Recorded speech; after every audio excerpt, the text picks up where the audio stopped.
होगा खालिद।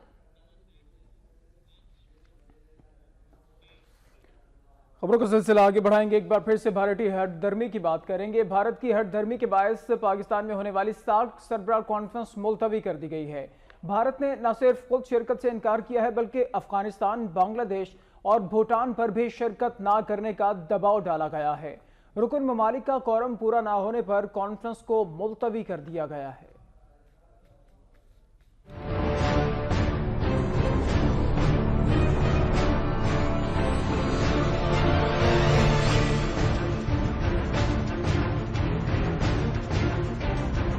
भारत के मजमूम प्रोपेगेंडे ने काम ना दिखाया तो वो हठधर्मी पर उतर आया। पाकिस्तान में होने वाली सार्क सरबराह कॉन्फ्रेंस में शिरकत से इनकार किया, जिसके बाद कॉन्फ्रेंस मुलतवी कर दी गई। जनूबी एशिया के 8 ममालिक के सरबराहों का 19वां इजलास 9 और 10 नवंबर को इस्लामाबाद में शेड्यूल था।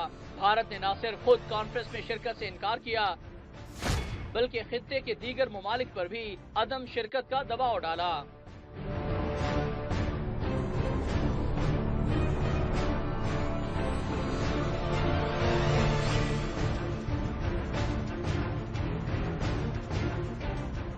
बांग्लादेश में भारत नवाज हसीना वाजिद की हुकूमत ने भारत की हाँ में हाँ मिलाई।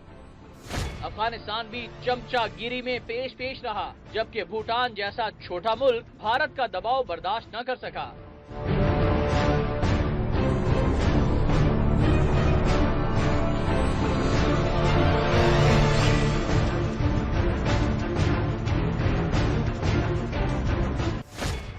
रुकन ममालिक का कोरम पूरा न होने पर कॉन्फ्रेंस को बादिले नाख्वास्ता मुलतवी करना पड़ा। मुशीर खारजा सरताज अजीज के मुताबिक सार्क का फॉर्मेट ऐसा है कि एक रुकन मुल्क भी शिरकत से इनकार करे तो कॉन्फ्रेंस नहीं होती। उन्होंने कहा कि भारत पहले भी 4 मरतबा सार्क कॉन्फ्रेंस मुलतवी करा चुका है। सार्क कॉन्फ्रेंस का 19वां इजलास पाकिस्तान में शेड्यूल है और इसका इजलास जब भी हुआ पाकिस्तान में होगा।